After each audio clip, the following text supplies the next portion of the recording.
6వ అధ్యాయము మత్తయి సువార్త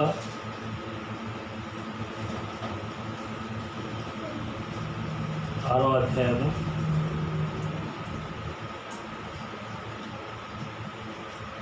19వ వచనము ఒకసారి చూడండి. 9వ వచనం చదవండి. ఇంతకుముందు మీకు ఈ ప్రార్థన ఇచ్చాను కాబట్టి మీరు ఇలా ప్రార్థన చేయండి. పరలోకమందున మా తండ్రి, నీ నామము పరిశుద్ధపరచబడును గాక, నీ రాజ్యము వచ్చును గాక, నీ చిత్తము పరలోకమందు నెరవేర్చినట్లు భూమి అందును నెరవేరును గాక. మా అనుదినాహారము నేడు మాకు దయచేయము. మా రుణస్తులను మేము క్షమించి ఉన్న ప్రకారము మా రుణములు క్షమించుము. మమ్మల్ని శోధనలోకి తేక దుష్టు నుండి మమ్మల్ని తప్పించుము. ఇది హల్లెలూయా. ఏంటది? మమ్మల్ని శోధనలోకి తేక దుష్టు నుండి మమ్మల్ని తప్పించుము. ఈ మొట్టమొదటిసారి పని యేసుక్రీస్తు వారు కలవసిల్లో చేసి ఉన్నారు. ఎందుకంటే ఈ భూమి మీద ప్రతిదీ కూడా దుష్టుని యొక్క సన్నిధిలోనే ఉన్నది. వాడే ఈ లోకంలో ఉన్న ప్రతి దాన్ని వెళ్తూ ఉన్నాడు. మరి అది వెళ్తున్న సంగతి మనకి యేసుక్రీస్తు గురించి వినంత వరకు మనకు తెలియదు. వినిన తర్వాతనే మనము ఈ లోకంలో మనంతటా మనమే జీవించలేదు, మనల్ని ఎవడో నడిపిస్తూ ఉన్నాడు. అవునా? ఒక పూట తిరిగి తినాలన్నా, అవునా, ఒక బట్ట కట్టుకోవాలన్నా, ఒక ఇంట్లో ఉండాలన్నా ప్రతిదానికి మరి ఏదో ఒక అవసరము వస్తుంది. అవసరము ఇతరుపై ఆధారపడి చేస్తుంది. అందుకనే మనము లోకంలో ఒక సామెతగా మనం మాట్లాడతాం. ఏంటంటే భూమి మీద దేనితోనైనా కానీ ఎంత తక్కువ దానితోనైనా చూసుకుంటే మరి మసి గుడతోనైనా అవసరం వస్తుంది, గుడతో కూడా అవసరం వస్తుందని చెప్పేసి ఒక సామెత మాట్లాడుకుంటారు. కానీ ఏ అవసరము అయినా మనకు తీర్చబడాలి అంటే అది ఈ లోకంలో జీవించే ప్రతి వారికి ఒకరి మీద ఒకరు ఆధారపడటం అనేది నేర్చుకొని వెళ్తూ ఉంటాం. కానీ ఎంతగా ఆధారపడతామంటే ఇక పూర్తిగా ఈ లోకంలో తినే తిండి గురించి, కట్టుకునే బట్ట గురించి, ఉండే ఇల్లు గురించి ప్రతిదానికి మనం వ్యయ ప్రయాసలు మరి పరిహారంగా చెల్లించాల్సి ఉంటుంది. కానీ అయినప్పటికీ కూడా మనకు మనశ్శాంతి ఉండదు. అందుకే యేసుక్రీస్తు వారు ఏ ప్రార్థన ఇచ్చారు? మమ్మల్ని శోధనలోకి తేక దుష్టు నుండి మమ్మల్ని తప్పించుము. సో ఈ తప్పించడం కోసం యేసుక్రీస్తు వారు చేసిన మొట్టమొదటిసారి పని ఏంటి అంటే గలతీయులకు రాసిన మొదటి పత్రిక మొదటి అధ్యాయము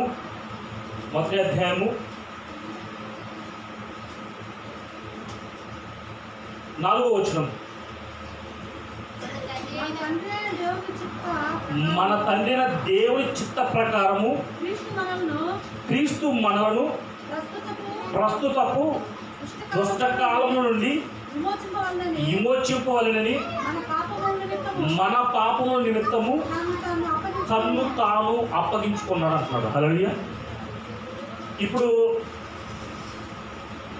నీవు ఈ దుష్టుని నుండి తప్పించుకోవాలంటే, ఈ దుష్టకాలం నుంచి తప్పించుకోవాలంటే, ఎందుకంటే రోజులో 24 గంటలు, 24 గంటలకి గంటకి 60 నిమిషాలు, నిమిషానికి 60 సెకండ్లు అనేది మనం పరిమాణంగా కొలతగా చేస్తూ ఉంటాం. కానీ 24 గంటల్లో ప్రతి గంటలో, ప్రతి నిమిషంలో, ప్రతి సెకండ్లో ప్రమాదము మరి దీని ప్రకారం పొంచి ఉంటుందా లేదా? కాబట్టి ప్రస్తుతపు దుష్టకాలం నుండి విమోచింపబడాలి అంటే ఏం చేయాలంటే మొదటిగా మన పాపముల నిమిత్తం తాను అప్పగించుకోవాలంట. హల్లెలూయా. అంటే మనం ఈ లోకంలో ప్రతి విషయంలో పాపం చేస్తూ ఉంటాము, ప్రతి సెకండ్లో పాపం చేస్తుంటాము, ప్రతి నిమిషంలో పాపం చేస్తూ ఉంటాము, ప్రతి గంటలో పాపం చేస్తుంటాము, రోజు మొత్తంలో కూడా ఏదో ఒక విషయంలో పాపం చేస్తూనే ఉంటాము. అయితే ఆ పాపం నుండి మరి పరిహారంగా ఏదో ఒకటి చెల్లిస్తేనే మనం విమోచింపబడతాము. హల్లెలూయా.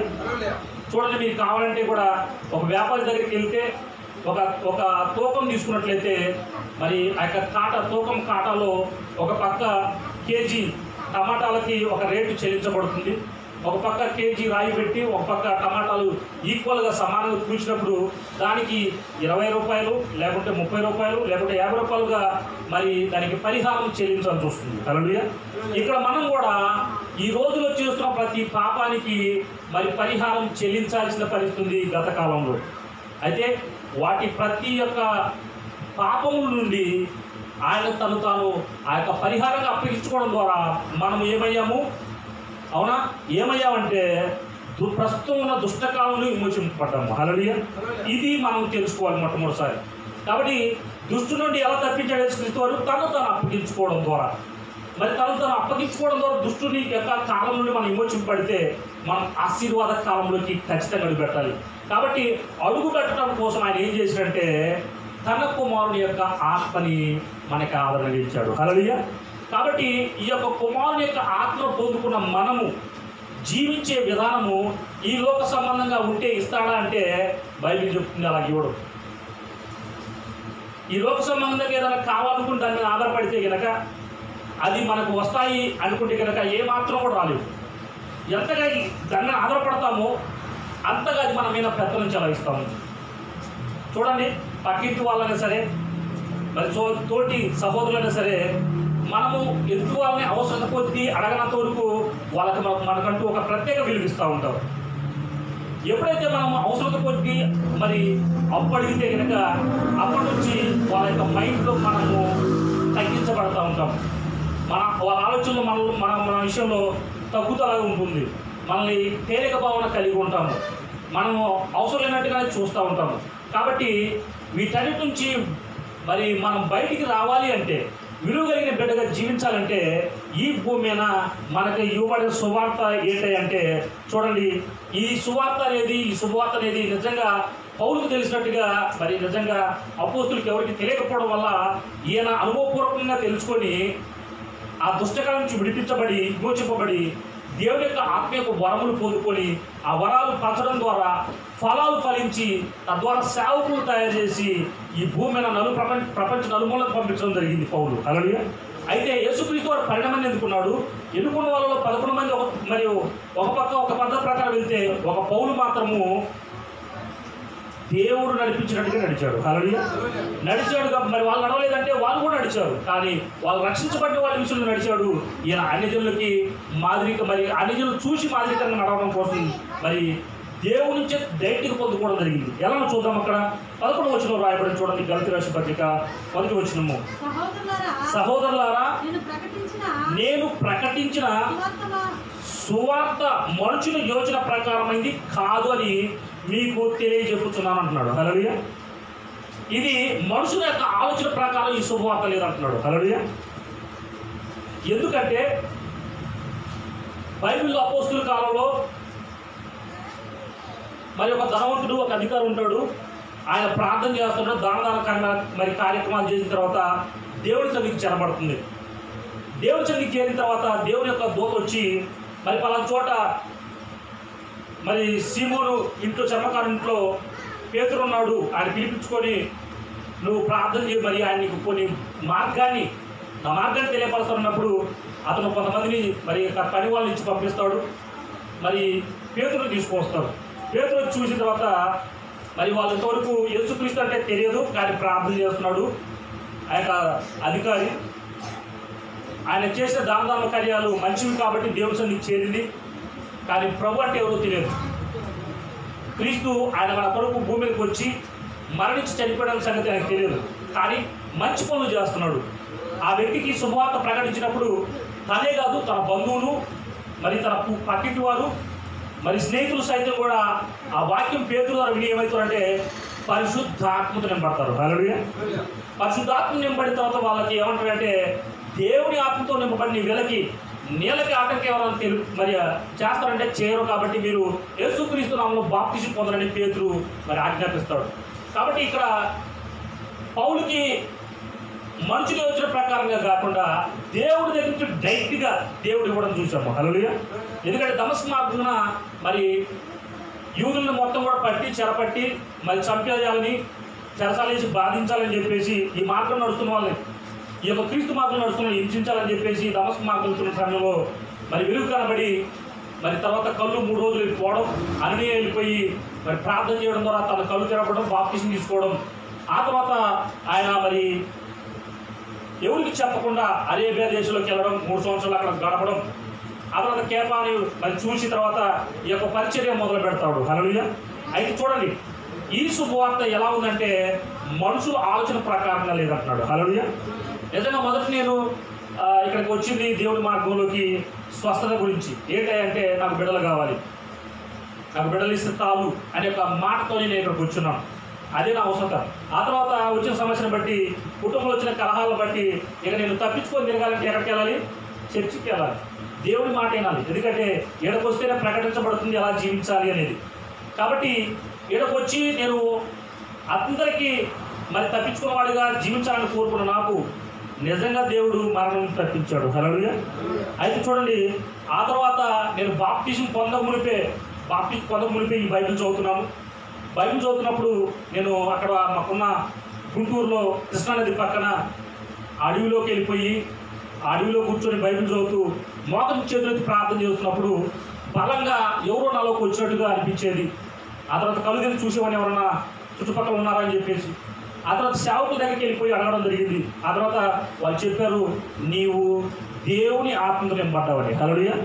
సో ఆ నింపడిన తర్వాత వెంటనే అడుగుతున్నాను, ప్రభువా ఇప్పుడు నేనేం చేయాలని చెప్పేసి అడుగుతున్నప్పుడు, నువ్వు నా నామంలో బాప్టిజం తీసుకోవాలి. ఎలాగంటే నువ్వు 2000 సంవత్సరాల క్రితం ఈ భూమి మీదకి వచ్చిన సంగతి నువ్వు ఎరగలేదు కనుక, ఈ వాక్యం గురించి విని ఎరిగావు కనుక, నేను నిజంగా నీ పాపంలో కొరకు మరణించాలని నమ్మితే నువ్వు బాప్టిజము అంటే నా కొరకు చనిపో అన్నప్పుడు మరి నిజంగా నేను పిలిపించుకొని ఒక సేవకుడిని ఆ నదిలోకి వెళ్ళిపోయి మరి బాప్టిజం పొందడం చూసాము. ఆ బాప్టిజం పొంది ఆ నీళ్ళలోకి వెళ్ళి మునిగి బయటకు వచ్చిన తర్వాత ఆ సేవకుడు చెప్తున్న మాట, అయ్యా నువ్వు ముట్టుకున్న నిలబడ్డ రోగాలు దయాలు పోతున్నాయి, కాబట్టి అనేక మంది నువ్వు ఎత్తుకుంటూ వస్తున్నారు, అనేక మంది నువ్వు ఎత్తుకుంటూ వెళ్తున్నావు. హల్లెలూయా. ఈ మాట వినడంతో నా కళ్ళ నుంచి నీళ్లు కారుతున్నాయి.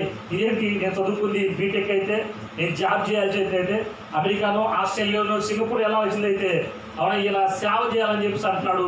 నేను ముట్టుకుంటూ రోగాలు పోవటం ఏంటి, నేను అనేక మంది ఎత్తుకుంటూ పోవటం ఏంటని చెప్పేసి, ఎంత గొప్ప ఘనత యేసుక్రీస్తు నమ్మితే బాప్టిజం తీసుకుంటే వస్తుందా అని చెప్పేసి మరి నిజంగా మనసులో ఆనందపడ్డాను. మరి ఇంటికి వచ్చిన పాస్టర్ గారు కూడా అనేది, మా ఆయన ఇంజనీరింగ్ చదువుకున్నాడు, మంచి ర్యాంకరు, కాబట్టి జాబ్ కోసం ప్రార్థన చేయని పాస్టర్ అంటే ఆయన చెప్పాడు సేవకుడు, అమ్మా మీరు ఇతరుల గురించి ప్రార్థన చేయడమే మీ సేవ, మీ యొక్క జాబు, ఇతరులకు శుభవార్త ప్రకటించడమే, యేసుక్రీస్తు గురించి ప్రకటించడమే మరి మీకున్న పని జీవితంలో అని చెప్పేసినప్పుడు మేము నిర్ణయించుకున్నాము ఇదే పని చేయాలని. హల్లెలూయా. ఇక యేసుక్రీస్తు గురించి మాత్రమే చెప్పాలి, యేసునామములో మాత్రమే ప్రార్థన చేయాలి, ఇదే పనిగా పెట్టుకొని గత 2016 నుంచి మరి ఇప్పటివరకు అదే మార్గంలో వెళ్తా ఉన్నాము. అయితే చూడండి, ఇది పౌరుకి ఇచ్చినట్టుగా మాకు కూడా అలానే ఇచ్చాడు. ఇక్కడ ఉన్న వాళ్ళు ఎవరు కూడా మేము రాకములకు రక్షణ పొందిన వాళ్ళు కాదు, బాప్టిజం తీసుకున్న వాళ్ళు కాదు, పరిశుద్ధాత్మ నింపబడిన వాళ్ళు కాదు, ఇంకా రావాల్సిన వాళ్ళు చాలా మంది ఉన్నారు. వచ్చిన ప్రతి వారు దేవుని ఆత్మ నింపడ్డారు, ప్రతి ఒక్కరు రక్షణ పొందుకున్నారు. అయితే చూడండి, ఇది మనుషుల యోచన ప్రకారమైన శుభవార్త కాదంటున్నాడు. హల్లెలూయా.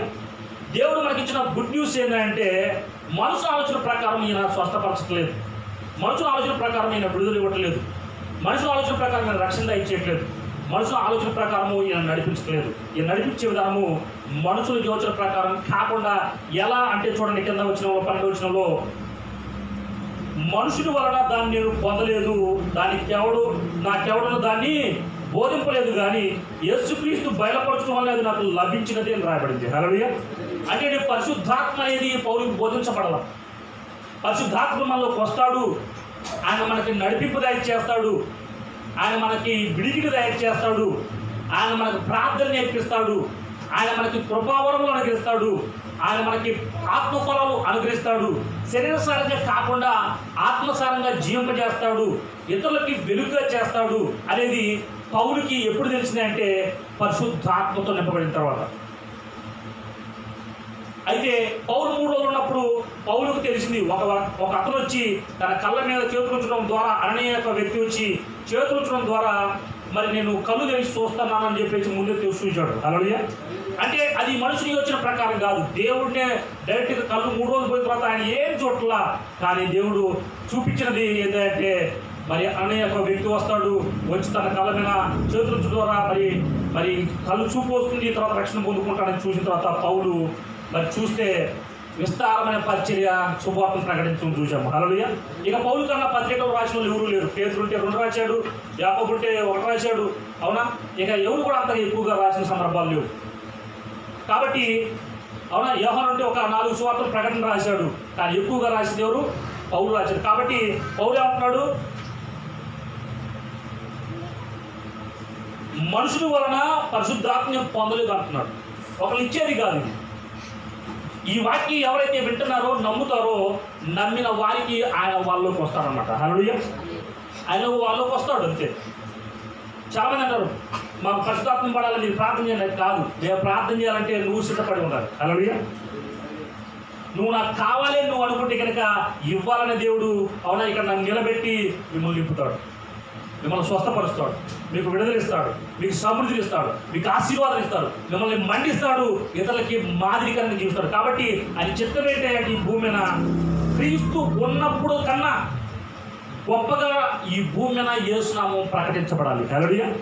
ఎందుకంటే యేసుక్రీస్తు నామం ఉన్నప్పుడు, యేసుక్రీస్తు ఉన్నప్పుడు ఎందుకు అంతగా చూపించాలంటే యేసుక్రీస్తు వారు ప్రతి ఒక్కరు స్వస్థపరిచేవారు అంటే చెప్పొద్దు అన్నాడు.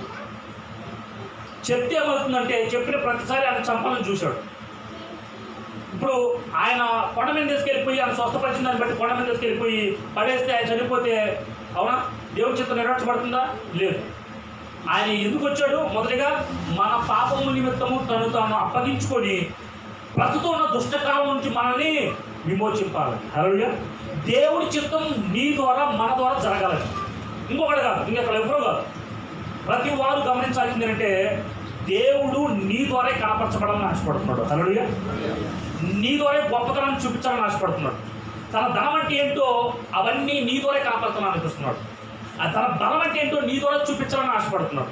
తన మహిమ నీ ద్వారా కనపరచాలని ఆశపడుతుంది. కాబట్టి పౌలు మరి మోషే కాలంలో చూస్తే మోషే ఈ విషయంలో చాలా వరకు దాచిపెట్టిన సందర్భాలు అయితే పౌలు అంటాడు కదా మేము పౌలు మరి మోషేలాగా దాచిపెట్టలేదని కూడా రాయబడ్డాడు. చూద్దాం. కొరింథీ రాసిన పత్రిక 2 కొరింథీ రాసిన పత్రిక 2వ అధ్యాయము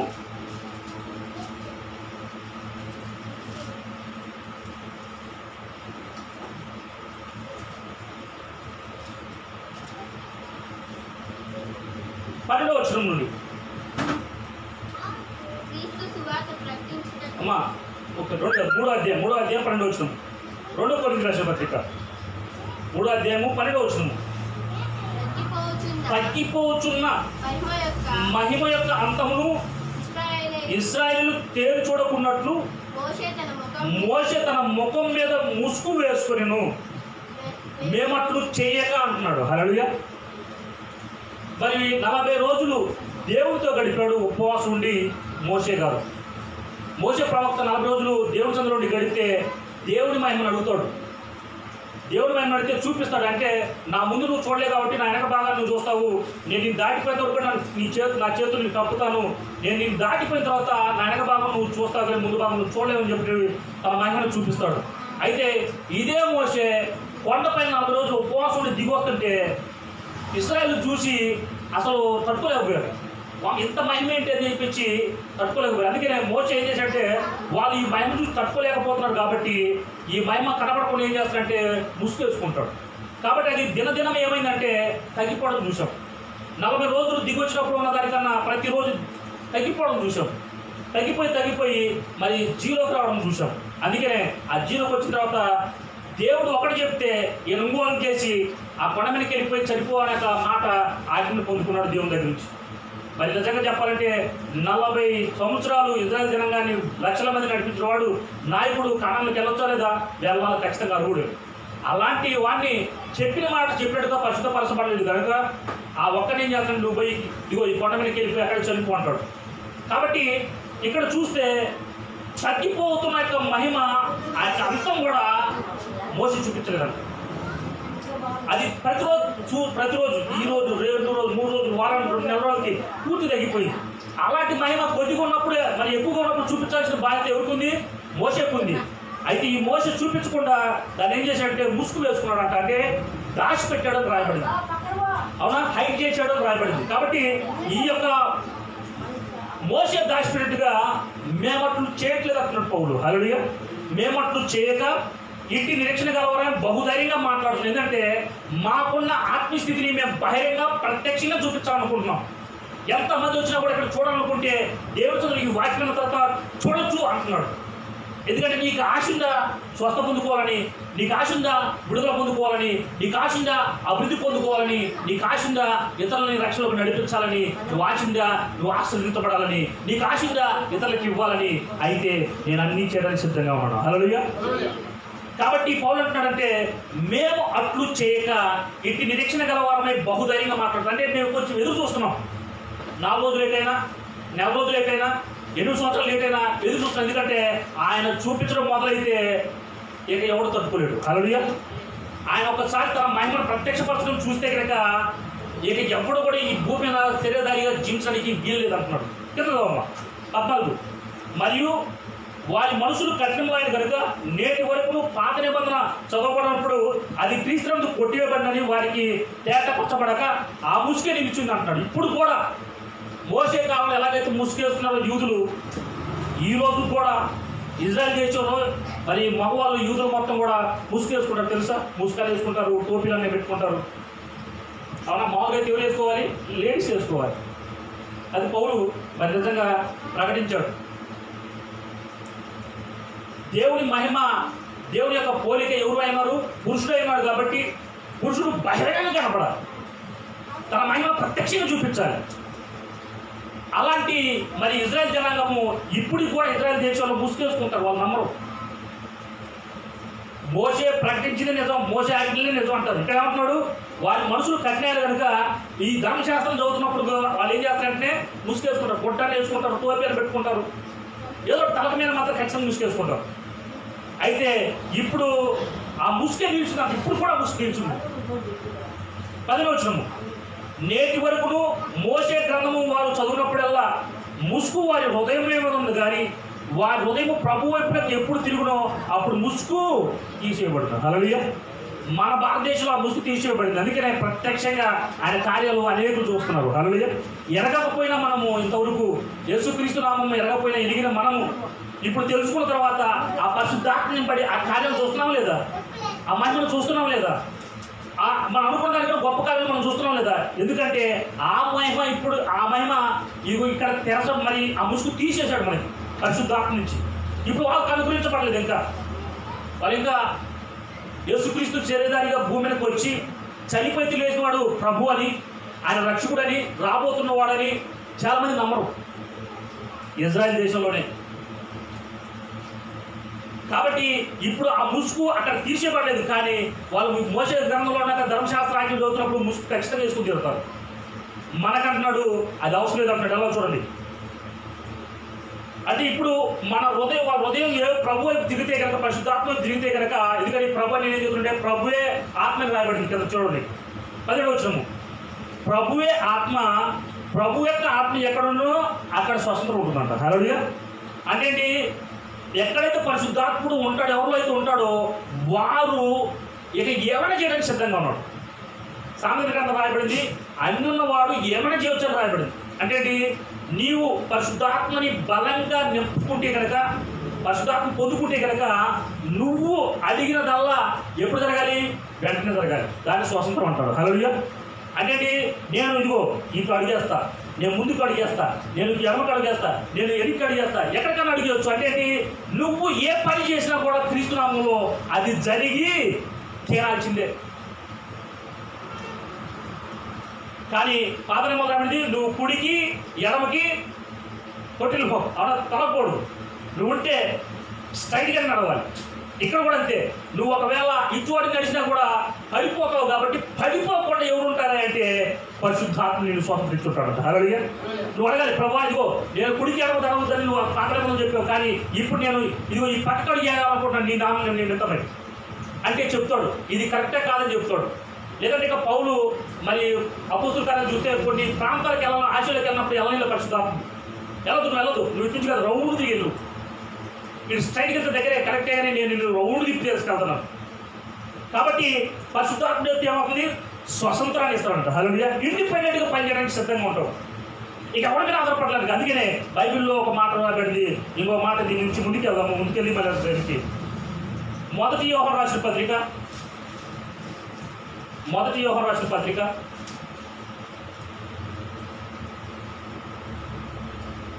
2వ అధ్యాయము 20వ వచనము. అయితే మీరు పరిశుద్ధుల వలన అభిషేకం పొందినవారు కనుక సమస్తమును ఎరుగుదురు అంటున్నాడు. హల్లెలూయా. అంటే ఎడవైపు అడిగేస్తే ఏముందో నువ్వు వెంటనే తెలుసుకుని అడిగేయాలి. లేకుంటే అవునా, పరిశుద్ధాత్మ నిన్ను అడిగేస్తే ఒకవేళ దేని తీసుకెళ్తాడు, అదే అడుగు నీ శ్రమ మార్గం తీసుకెళ్తాడు. నువ్వు కనుక పరిశుద్ధాత్మ వేయొద్దు తర్వాత ఒకవేళ కుడివైపు వేయనప్పుడు కుడివైపు వేస్తే అవుతుంది, అదే శ్రమలో నువ్వు ఆదరణ పొందుకుని వెళ్తావు. హల్లెలూయా. అందుకే పౌలు అంటాడు, నేను ఎక్కడ శ్రమలు ఎక్కువగా విస్తరించబడితే అక్కడ ఆదరణ కూడా అంతే పొందుకుంటున్నాను. ఇది మనకు అవసరమా? శ్రమలు పొందుకునే ఆదరణ పొందుకోవడం మంచిదా? అసలు శ్రమలే కాకుండా ఆదరణ పొందుకోవడం మంచిదే. హల్లెలూయా. ఎప్పుడు ఆదరణ పొందుకోవడం మంచిది. శ్రమ పడడం దేవుని చిత్తమా? కాదు. ఎందుకని ఆల్రెడీ ఆయన శ్రమ పడ్డాడు, తన శిష్యులు కూడా శ్రమ పడ్డారు. ఇప్పుడు నువ్వు నేను పడకుండా వెళ్ళాలని దేవుని చిత్తము. హల్లెలూయా. కాబట్టి ఏమంటాడు, అయితే మీరు పరిశుద్ధుల వలన అభిషేకం పొందినవాడు కనుక సమస్తమును ఎరుగుదురు అంటున్నాడు. అదే మాట కింద 27వ చూడండి. అయితే ఆయన వల్ల మీరు పొందిన అభిషేకము మీలో నిలుచున్నది కనుక ఎవడను మీకు బోధింపనక్కర్లేదు అంటున్నాడు. అంటే నీకు బోధించే దేవుడు ఆయనే, నడిపించే దేవుడు ఆయనే, చూపించే దేవుడు ఆయనే, మాట్లాడిపజేసే దేవుడు ఆయనే. కొన్ని మాటలు మాట్లాడాలి, కొన్ని మాట్లాడకూడదు, లేకుంటే దెబ్బలు తింటాం. ఎవరు చేయాలి? పరిశుద్ధాత్మ చేయాలి. కాబట్టి మీరు పరిశుద్ధమైన అభిషేకం పొందితే ఏం కావాలి?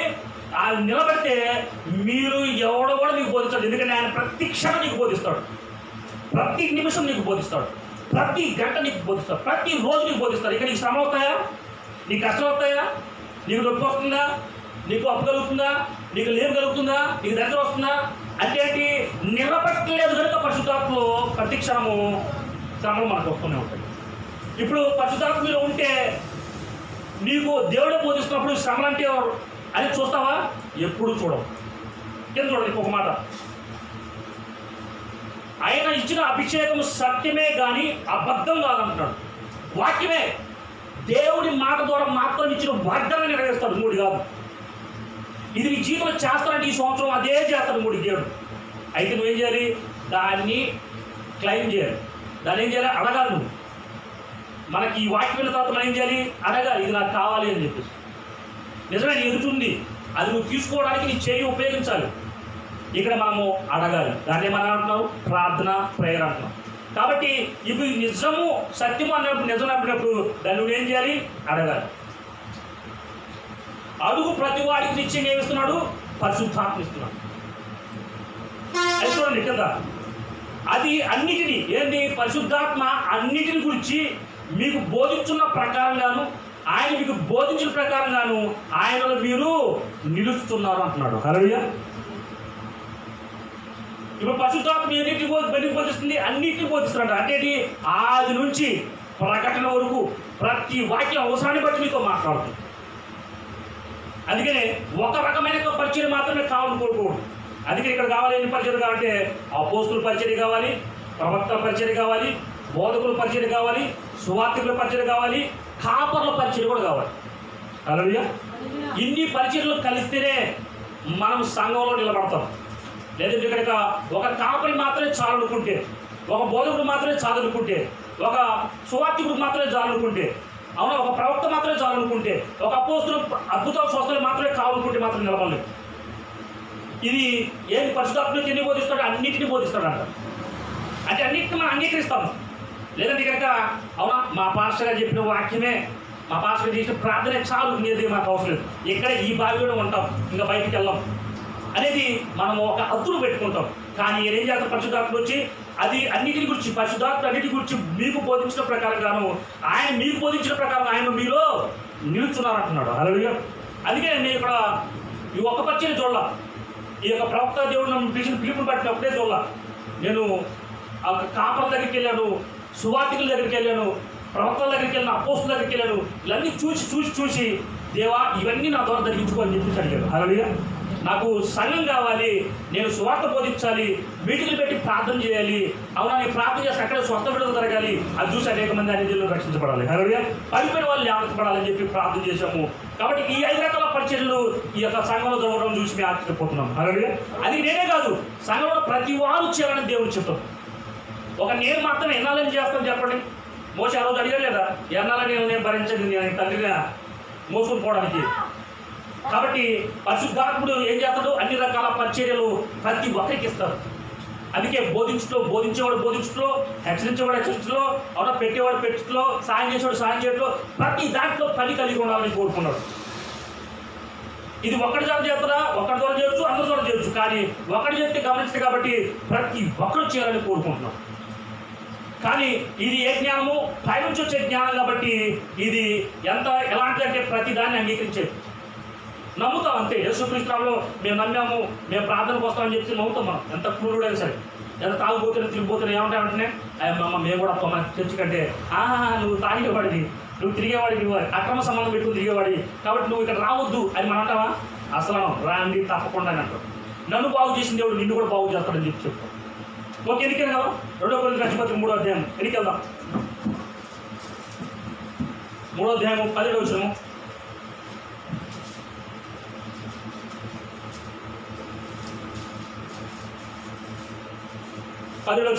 ప్రభు ఆత్మ కనుక ప్రభు యొక్క ఆత్మ ఎక్కడ ఉన్నో అక్కడ స్వతంత్రం ఉన్ను. మనమందరమును ముసుగులేని ముఖంతో ప్రభు యొక్క మహిమను అద్దం వలె ప్రతిఫలింపజేయచ్చు, మహిమ నుండి అధిక మహిమ పొందుతూ ప్రభువు ఆత్మ చేత ఆ పోలికగానే, ఏ పోలిక? క్రీస్తు పోలికగానే మార్చబడుతున్నామని రాయబడింది. హల్లెలూయా. యేసుక్రీస్తు ఈ భూమి మీద ఉన్నప్పుడు ఎలాంటి కార్యాలు ప్రత్యక్షంగా చూశారో అలాంటి కార్యాలు నీ ద్వారా, నా ద్వారా, మనందరి ద్వారా దేవుడు ప్రత్యక్షంగా ప్రతి దినము, ప్రతి క్షణము, ప్రతి గంట చూపించాలని ఆశపడుతున్నాడు. హల్లెలూయా. కాబట్టి ఇప్పుడు నువ్వేం చేయాలి? దినదినము పరిశుద్ధాత్మని బట్టి నువ్వు పోలికలు మారు. మహిమ నుండి అధిక విశ్వాసం, నుండి అధిక విశ్వాసం, శక్తి నుండి అధిక శక్తి, బలం నుండి అధిక బలం, వాక్యం నుండి అధిక ఇంకెక్కువగా వినాలి, ఇంకెక్కువగా ప్రార్థించాలి, ఇంకెక్కువగా ఉపవాసం ఉండాలి, ఇంకెక్కువగా దేవుడి కొరకు ఆతృత కలిగి చూడాలి. అయితే చూడండి, ఇక్కడ మహిమ నుండి అధిక మహిమ పొందుతూ ఏం కావాలి? అర్థం వల్ల ప్రతిమ. అంటే యేసుక్రీస్తు వారిని చూస్తే ఎలా ఉన్నాడో నిన్ను చూసినా అలా ఉండాలంట. హల్లెలూయా. ఆయన చూసినా, ఆయన వస్త్రం ముట్టినా, ఆయనకు ఒక మాట అక్కడున్నా, అవునా అక్కడ ఉండి ఇక్కడ రోగం లేనివాడు ఇక్కడ ఉండి అది నా బిడ్డ అక్కడ ఇబ్బంది పడుతుందంటే ఇక్కడ నువ్వు ఒక మాట మాత్రం ఏం జరగాలి? పని జరిగి తీరాలి. హల్లెలూయా. యేసుక్రీస్తు వారి కాలంలో ఎక్కడైనా సరే ఎవరైనా అవసరం పోతుంటే ఇక్కడ కాదమ్మా, నువ్వు ఆదివారం మాత్రమే రండి, ఆదివారం వచ్చి వాక్యం వింటేనే కానీ నేను చేస్తానని చెప్పాడా? ఎవరు వచ్చినా అక్కడే చెప్పాడు. హల్లెలూయా. ఇక ఒక తండ్రి వస్తే కొడుకు ఎక్కడో అనారోగ్యంతో పడి ఉంటాడు ఇంట్లో, అయితే ఏమంటాడు? నీ విశ్వాసం చొప్పున నువ్వు వెళ్ళు, ఇప్పుడు బాగైంది. వెంటనే ఏం జరిగింది? ఆయన ఏ గంటకైనా చెప్పాడో అదే గంటకి అక్కడ స్వస్థ కలిగింది. హల్లెలూయా. అలాంటి అర్థంలాగా నువ్వు కనపడాలంట, అలాంటి ప్రతిఫలం నీ దగ్గర నుంచి రావాలంట, నువ్వు అలా ఫలించే బిడ్డగా మారిపోవాలంట. కాబట్టి ప్రభు యొక్క మహిమ అలా ఫలింపు చేసినప్పుడు మహిమ నుండి అధిక మహిమ పొందాలంటున్నాడు. అంటే ఈ చిన్న కార్యం జరిగిన తర్వాత నువ్వేం కావాలి? ప్రభు దీనికన్నా గొప్ప కార్యం చూపుతాడు, ఇంకా గొప్ప అద్భుతం జరిగించాలి, ఇక గొప్ప సాక్షి నేను నిలబడాలి, ఇక గొప్ప స్థాయిలోకి నేను ఇవ్వాలి. అయితే నువ్వేం చేయాలి? నువ్వు ఎక్కువగా వినాలి. హల్లెలూయా. ఎక్కువగా వింటే ఏమవుతుంది? మహిమ నుండి అధిక మహిమ పొందుకోవడానికి అడుగుతావు. లేదంటే నాకు రాదు, నాకు చాలా అనే క్రైస్తవుడు ఇక్కడ అవసరం లేదు, అది చర్చికి రావాల్సిన అవసరం లేదు. నీకు ఇంట్లోనే కూర్చొని ప్రశాంతంగా తమకున్న గతకాలంలో పనులు చూసుకుంటూ జీవించడం మంచిది. అయితే ఇక్కడ ఏమన్నా అంటాడు? మహిమ నుండి అధిక మహిమ. అవునా? ప్రభువు ఆత్మ చేత క్రీస్తు పోలికగా మార్చబడాలంటున్నాడు. ఆ పోలిక భూమి మీదకి వచ్చినప్పుడు ఎలా ఉందో చూశాం కదా 2000 సంవత్సరాల క్రితము. అయితే ఈ రోజు కూడా అది చూడాలి నీ ద్వారా. హల్లెలూయా. ఎవరి ద్వారా? సేవకుల ద్వారా చూడటం కాదు, నీవు ఇంటున్న నీ ద్వారా చూపించాలని దేవుడు ఆశపడుతున్నాడు. కాబట్టి నేను ఏమని మాట్లాడు? మహిమ నుండి అధిక మహిమ. ఎలా చూడండి పైన 3వ వచనంలో మొదటి 3వ అధ్యాయంలో 3వ వచనంలో, రాతి పలకల మీద కానీ సిరాతో కానీ రాయబడక మెత్తని హృదయములు అను పలకల మీద జీవము గల దేవుడి ఆత్మతో మా పరిచయం మూలంగా రాయబడిన క్రీస్తు పత్రిక ఉన్నారని మీరు కేటపరచబడుతున్నారు అంటున్నాడు. హల్లెలూయా. అంటే ఇప్పుడు గత కాలంలో పలకల మీద రాశారు, తెలుసు కదా, ఎంతమంది తెలుసు? మోసే కాలంలో దేవుడు తన రేలితోనే, అవునా, 4 రోజులు ఆయన 2 పలకల మీద శాసనాలు రాసిచ్చాడు ఆజ్ఞలో. అయితే ఏమయ్యాడు? ఎందుకు తీసుకురావడంతో వాళ్ళు చేసిన పనులు బట్టి వెంటనే దాన్ని పగలగొట్టాడు. ఎవరు? మోషేనే పగలగొట్టాడు. ఇంకో పాట ఏంది? సిరాతో రాకంటాడు. సిరాతో ఎవరు రాశారంటే ఇర్మియా కాలంలో జరిగింది. ఇర్మియా ఒక చర్మ కాగితాల మీద ఏం చేస్తుంటే సిరాతో దేవుడు చెప్పిన మాట ఒక వ్యక్తితో రాపిస్తాడు. రాపిస్తే అది ఆ యొక్క చర్మ కాగితాలతో చుట్టను తీసుకెళ్ళిపోయి రాజు సముఖంలో పెడతాడు. రాజుకి వినిపించాలని. రాజుకి ఇస్తే వాడు ఏం చేస్తాడంటే తింటాడు. విని ఏం చేస్తాడంటే మీ యొక్క దేశంలో పాడైపోతుంది, ఇలా చేస్తున్నాడు అలా చేస్తున్నా అని చెప్పినప్పుడు బబులోని తీసుకెళ్ళిపోయి మిమ్మల్ని మొత్తాన్ని కూడా లోపరుచుకోబోతున్నాను, తర్వాత మీరందరూ కూడా చెరపట్టుకుపోతారు అని చెప్పినప్పుడు ఆ రాజు కోపం వచ్చి ఏం చేస్తాడంటే తన ఎదుట కుంపటి ఒకటి బాగా అవుతా ఉంటుంది. ఆ కాలి యొక్క ఆ మంటలో ఏం చేస్తాడు? ఈ యొక్క చర్మపు కాగితాలను చుట్టని తీసుకెళ్ళిపోయి అందులో ఏం చేస్తాడు? మొత్తం కాలిపోతుంది. రాతి పలకల మీద రాయబడింది, పగిలిపోయింది. అవునా? సిరాతో చర్మపు కాగితాల మీద రాయబడింది, కాలిపోయింది. కానీ ఇప్పుడు ఏం చేస్తున్నాడంటే మీ యొక్క మెత్తని హృదయాల మీద జీవం గల దేవుని ఆత్మతోనే రాస్తున్నాడంట. హల్లెలూయా. అంటే ఇవి పగిలిపోవడం లేదు, కాలిపోవడం లేదు. ఇవి శాశ్వతంగా ఎప్పటి వరకు ఉంటాయి? నువ్వు తుది శ్వాస విడిచేంత వరకు కూడా నీ హృదయంలో ఉంటాయి. హల్లెలూయా. ఎలాంటి ఆత్మ చేత నువ్వు నడిపించబడాలని దేవుడు కోరుకుంటున్నాడు.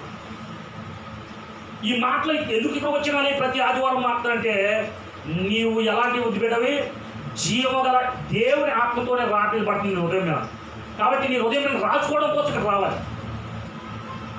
అందుకే సాంతపడమంది, నీ హృదయం పట్టుదలతో నా మాటలు గట్టిగా పట్టుకో, నా మాటలు నా ఆజ్ఞలు గైకుండా నువ్వు బ్రతుకుతావు. ప్రతిరోజు బ్రతకడం కోసం ప్రతి ఆదివారం కాదు, ప్రతిరోజు కూడా దేవుని సన్నిధిలో దేవుని మాట్లాడాల్సి. కాబట్టి దేవుని ఆత్మతో మీరే పత్రిక మారిపోతున్నట్టు దేవుడు. హల్లెలూయా. మిమ్మల్ని పత్రిక చేసుకొని అందరికి చూపించాలని ఆశపడుతున్నాడు. అంటే మేము చూసాడు చదవాలి. యేసయ్య నిన్ను వాళ్ళని పొరుగు ప్రేమించాలి, నీ దేవుడైన యెహోవాని పూర్ణ బలంతో, పూర్ణ శక్తితో, పూర్ణ మహిమతో ఆరాధించాలి అనేది నువ్వు చూసి నేర్చుకోవాలి. ఇంకొకరు కాదు, నేను చూసి చదువుకోవాలి. అరే ఆ బిడ్డ మాట్లాడుతున్న మాటలు చూడు, ఆ బిడ్డ చూస్తున్న చూపులు చూడు, ఆ బిడ్డ నడుస్తున్న నడకలు చూడు, ఆ బిడ్డల యొక్క స్థితిగతులు చూడు, ఆ గతకాలంలో ఎట్లుందో ఇప్పుడు ఎట్లా ఉందో అది నేను చూసి చదువుకోవాలి ప్రతి ఒక్కరు కూడా. కాబట్టి అవునా, నువ్వు ఇప్పుడు దేవునితో రాయబడుతున్నావు. దేవుని ఆత్మతో మా పరిచర్య మూలంగా రాయబడిన క్రీస్తు పత్రిక ఉన్నారని. అంటే క్రీస్తు కనిపించాడా? క్రీస్తు కనిపించడా? యేసే కనిపించాడు. కానీ ఎవరు యేసులో ఉన్నారు? క్రీస్తున్నాడు. హల్లెలూయా.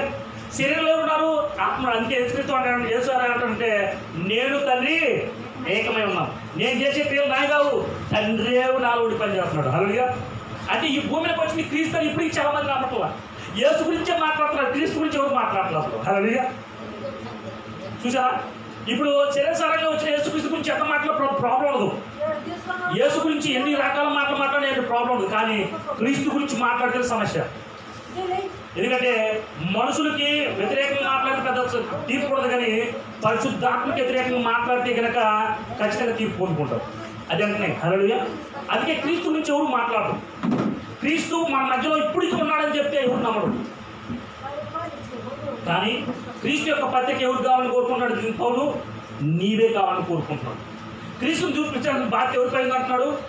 నీ ద్వారా చూపించాలని ఆశపడుతుంది, నీ నోటి నుంచే మాట్లాడాలని ఆశపడుతుంది, నీ ద్వారా నీ చేతి నుంచే ఆయన పనిచేయాలని ఆశపడుతున్నాడు. ఎందుకంటే చూడండి కింద, క్రీస్తు ద్వారా దేవుని వల్ల మాకు నమ్మకం కలదు. మా వల్ల ఏదైనా అయినట్లుగా ఆలోచించినప్పుడు మాత్రం మేమే సమర్థమని కాదు, మా సామర్థ్యం దేవుని వల్లనే కలిగి ఉంది. హల్లెలూయా. నేను చూశాను గత 4 నెలల నుంచి దేవుని పని పెట్టుకొని, అవునా, మందిరం విషయం పని పెట్టుకొని, ఇక ప్రార్థన విషయంలో వాకింగ్ చదువుతున్నాను, ప్రార్థన చేస్తున్నాను. కానీ కొంతమంది చదువుతున్నారు, కొంతమంది జరగట్లా. కానీ నాకు కొంచెం డిసప్పాయింట్ ఉంది.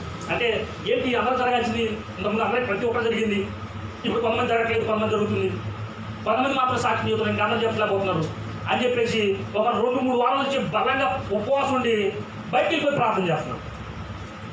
బయటికి వెళ్ళిపోయి ప్రార్థన చేస్తున్న వాళ్ళు నెప్పబడి తీరు కానీ, వాళ్ళు విడుదల పొందుకుని తీరుగా చూసి నాకు ఆశ్చర్యం అనిపించింది. హల్లెలూయా. చూడండి, ఒక 4 రోజులు ఆహారం తీసుకోకుండా పనిచేయి, ఎంత నీరసంగా ఉంటుందో. అంటే ఇక్కడ దేవుడి మాట కూడా అంత బలంగా వినకపోతే కనుక మనము ఆ బలాన్ని చూపించలేము. హల్లెలూయా. ఇక్కడ 3 పూట్ల ఆహారం తీసుకున్నాం అనుకో, ఖచ్చితంగా మనము పని చేయగలుగుతాము. ఆ పని ప్రతిఫలము ఆహారం మరి సమృద్ధిగా కూర్చుకుంటాం. ఇక్కడ కూడా అంతే, నువ్వు ఎంత గెచ్చుగా ఉంటావో అంత గొప్పగా దేవుడు నీ ద్వారా పనిచేస్తాడు. హల్లెలూయా. అయితే చూడండి కింద, ఏదైనా ఇప్పుడు సామర్థ్యం అంటున్నాడు, మా సామర్థ్యం దేవుని వలనే కలిగి ఉంది. ఆయనే మమ్మును క్రొత్త నిబంధనకు అనగా అక్షరములకు కాదు కానీ ఆత్మకే పరిచారకమవుటకు మాకు సామర్థ్యము కలిగించున్నాడు. ఇప్పుడు నువ్వు పనిచేయాల్సింది మనుషులు కాదు, నువ్వు నీలో నుండి మాట్లాడే దేవుడికి ప్రార్థన మరి లోపడాలి. అలాగే పరిశుద్ధాత్మకు నువ్వు లోపడాలి. ఆయన చూడొద్దు అంటాడు, చూడొద్దు అంతే. ఇది చేయొద్దు అంటాడు, చేయొద్దు అంతే. ఈ మాట మాట్లాడొద్దు అంటాడు, మాట్లాడొద్దు అంతే. ఇక్కడికి వెళ్ళొద్దు అంటాడు, వెళ్ళొద్దు అంతే. నువ్వు ఇప్పుడు ఎవరికి పరిచయం చేయాలి? పరిశుద్ధాత్మకే పరిచయానికి మారిపోవాలి. అలాగే మనుషులకు కాదు.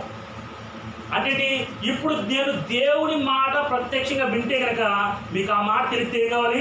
అది పని రూపంలో జరగాలి. హల్లెలూయా. కాబట్టి ఇప్పుడు పరిచారకులు ఎవరు కావాలి? సేవకులకు ఎవరు కావాలి? మనలో ఉండి పనిచేసే పరిశుద్ధాత్మలు కావాలంటున్నాడు. ఇప్పుడు అక్షయం చేస్తే చంపేది ఇది మాత్రం జీవింపే. పరిశుద్ధాత్మ ఏం చేస్తాడు? జీవింపు చేస్తాడు. పొరపాటు నువ్వు అబద్ధం ఆడితే ఏం చేస్తాడు? క్షమిస్తాడు. కానీ అక్షరం చెప్తే నువ్వు మోసేలాగా అబద్ధం ఆడే కాబట్టి, అవునా? అబద్ధం ఆడితే అనే శిక్ష ఉందా లేదా? ఉంటుంది ఖచ్చితంగా. అబద్ధం ఆడిన ధర్మశాస్త్రం శిక్షిస్తుంది. అందుకే అబద్ధము ఆడొద్దని రాయబడింది. ఇప్పుడు పరిశుద్ధాత్మ మనకు ఏం చేస్తాడు? జీవం చేస్తాడు. నువ్వు ఆ పొరపాటు చేసినా కూడా నేను క్షమించి అంతకన్నా గొప్ప మహిమ ఇచ్చేసి నేను గుర్తు తీసుకెళ్తున్నాడు. హల్లెలూయా. మామూలుగా ఏం చేయాలి? మరి శిక్ష చేయాలి. కానీ ఇక్కడ క్షమాపణ ఏం చేస్తున్నాడు? శిక్ష చేస్తున్నాడు దేవుడు మరి. హల్లెలూయా. అంటే ఎంత ఘోరమైన పాపం చేసినప్పటికి కూడా ఆయన తన కుమారుడు యొక్క అవునా రక్తం ద్వారా మన పాపముని కడిగి విమోచించి తన చిత్తం మన ద్వారా నెరవేర్చుకుంటున్నాడు. హల్లెలూయా. అంటే కృప అంత గొప్పగా దానం చేస్తున్నాడు దేవుడు. అతనికి శిక్ష చేయాలా? అవునా? చేసిన తప్పుకి శిక్ష చేయాలా లేకుంటే మన్నించాలా? శిక్ష చేయాలి. కానీ ఈయన ఎలాంటి వాడు? కృపగల దేవుడు. హల్లెలూయా. ఈయన ప్రతిదానికి దానం చేసేవాడే. ఈయన పాపుల కోసం వచ్చాడా? నీతిమంతుల కోసం వచ్చాడా? పాపుల కోసం వచ్చాడు. అందుకే ఒక విచారం ముందు పట్టబడిన స్త్రీ వస్తే ఏం చేశాడు? నేను నీ మీద రాయను, నువ్వు రెండోసారి తప్పు చేయదు. హల్లెలూయా. క్షమించడం అనేది మొట్టమొదటిసారిగా ఆయన మనకి మాదిరికరంగా చూపిస్తూ ఉన్నాడు. 7వ వచనం, మరణకారములకు పరిచర్య రాళ్ళ మీద చెక్కబడిన అక్షరములకు సంబంధించిన మహిమతో కూడిందని. అయితే మోషే ముఖం మీద ప్రకాశించిన ఆ మహిమ తగ్గిపోవడదైనను ఇజ్రాయేల్ అతని ముఖం చూడలేకపోయింది. ఇట్లుండగా ఆత్మ సంబంధం పరిచర్య ఎంత మహిమగలదై ఉందంటున్నాడు. హల్లెలూయా. అంటే మోషే ద్వారా పొందుకున్న మహిమ దినదినమో తగ్గి ఏమైంది? జీరోకి పడిపోయింది. కానీ మనల్ని ఏం చేస్తున్నాడు? తన రక్తంతో కడిగి మన ఏంటి?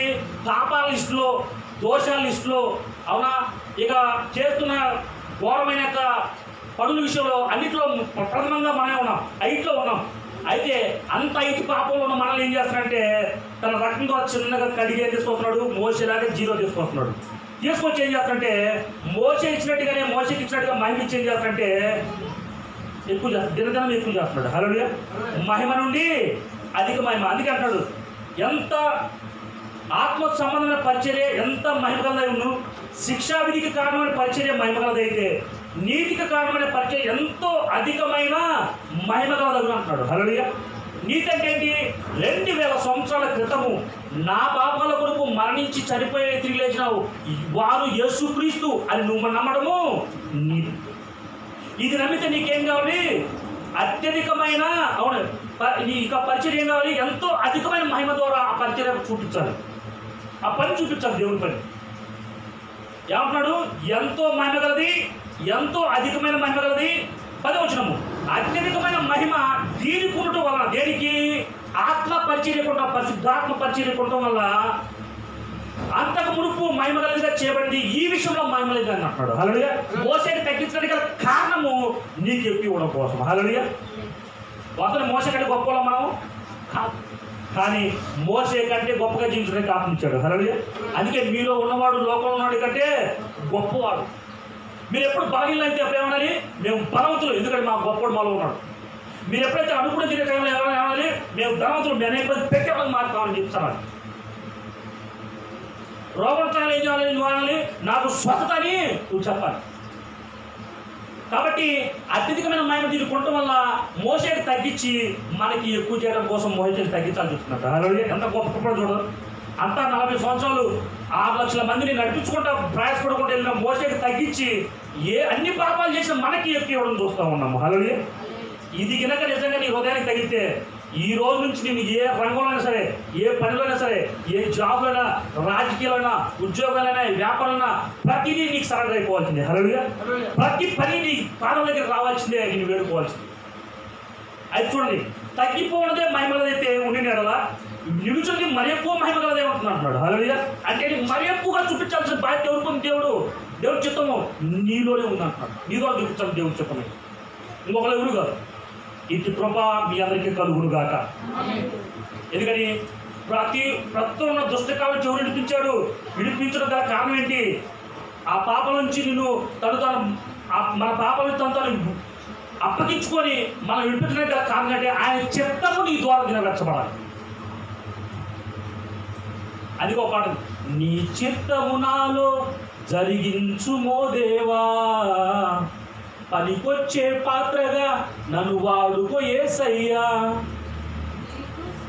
కాబట్టి ఆయన చిత్తం మన జీవితంలో నెరవేర్చాలని ఎవరో ఏం చేయాలి? మనం అడగాలి. అడగకుండా ఆయన చేయడు. అప్పుడు నీకు నొప్పి ఉంది కదా, ఇప్పుడు ఆ నొప్పి పోయి అనేక మంది నొప్పులు పోవడానికి నువ్వే ప్రార్థన చేస్తావు. హల్లెలూయా. ఇప్పుడు దాకా అడలేవా, కానీ అనేక మంది నడిపించేప్పటిగా నువ్వే మారిపోతావు. ఇటు సమృద్ధి గల కృపను నువ్వు పొందుకుందువుగాక. ఇటు అత్యధికమైన మహిమ నువ్వు పొందుకొని క్రీస్తు పోలిగా మారుదువుగాక. ఎంతమంది అలా మారాలని నేను ఆశపడుతున్నాను?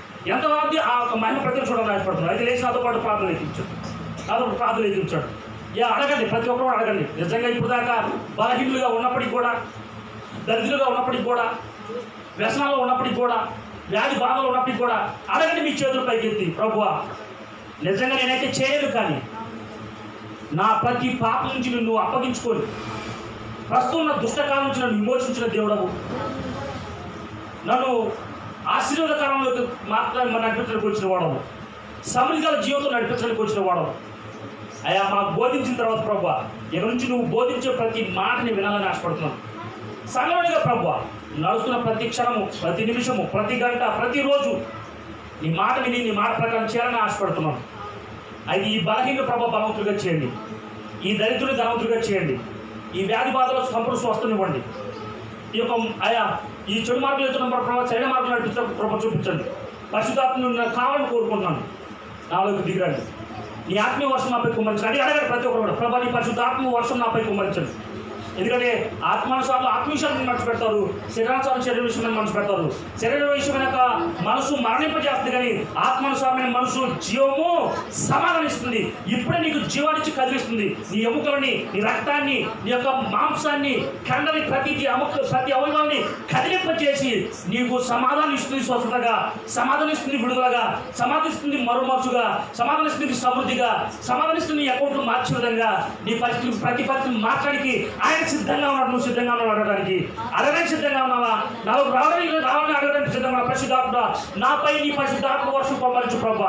నేను సిద్ధపడుతున్నా. ఇప్పుడు దాకా బలహీనురాలనే ఇప్పుడు దాకా నీ చేయాలని కోరుకున్నా చేయలేకపోతున్నాను. ఇప్పుడు దాకా నడవాలని కోరుకున్నా నడవలేకపోతున్నాను. ఇప్పుడు దాకా చూడాలని కోరుకున్నా చూడలేకపోతున్నాను. కానీ ఇప్పుడు నేను ప్రత్యక్షంగా నీ మహిమను చూసి ప్రభా ఆ మహిమ ప్రభావాన్ని ప్రజ్వలింపజేసే బిడ్డగా నామని కోరుకుంటున్నాను ప్రభా. నా నోటి నుంచి మీరే మాట్లాడండి. నేను మాట్లాడుతున్నాను ప్రభా. నీ నామంలో అక్కడే స్వస్థత, అక్కడే విడుదల, అక్కడే రక్షణ, అక్కడే సమృద్ధి ప్రతి బిడ్డకు కలుగుడు గాకే యేసుక్రీస్తునామములో. ప్రతి ఒక్కరూ నీ బలమైన ఆత్మ శక్తితో నింపబడుదురు గాకే యేసుక్రీస్తునామములో. ప్రతి దగ్గర నుంచి విడుదల కలుగుడు గాకే యేసుక్రీస్తునామములో. వ్యాధి బాధల నుంచి విడుదల కలుగుడు గాక, శాతబడుల నుంచి పరిపూర్ణ విడుదల కలుగుడు గాకే యేసుక్రీస్తునామములో. మంత్రతంత్ర శక్తుల నుంచి, కుటుంబ సఖ్య సమాధాన స్థితి నుంచి విడుదల కలుగుడు గాకే యేసుక్రీస్తునామములో. ఆ భార్య భర్తలు సఖ్యతగా జీవితులు గాకే యేసుక్రీస్తునామములో. కుటుంబంలో నెమ్మది కలుగుడు గాకే యేసుక్రీస్తునామములో. అప్పుడు పోగుడుగా యేసుక్రీస్తునామములో. యేసునామములో గర్భఫలం కలుగుడుగా యేసునామములో. జాబులు వచ్చుడుగా యేసుక్రీస్తునామములో. యేసునామములో వివాహాలు జరుగుడుగా యేసునామములో. అది కుటుంబంలో ప్రభువా, ఆ దేహంలో ప్రభువా క్యాన్సర్, ఎయిడ్స్, చెప్పుకోలేని రోగాలు, రక్తస్రావాల నుంచి పరిపూర్ణ స్వస్థత కలుగుడుగా యేసునామములో. నీ పరిశుద్ధాత్మక మహిమ ప్రతి బిడ్డపై దిగుడుగా యేసునామములో.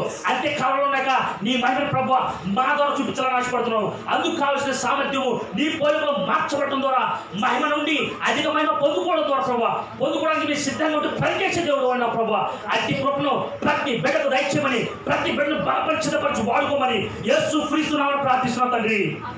ఆమేన్. దయచేసి కూర్చోండి.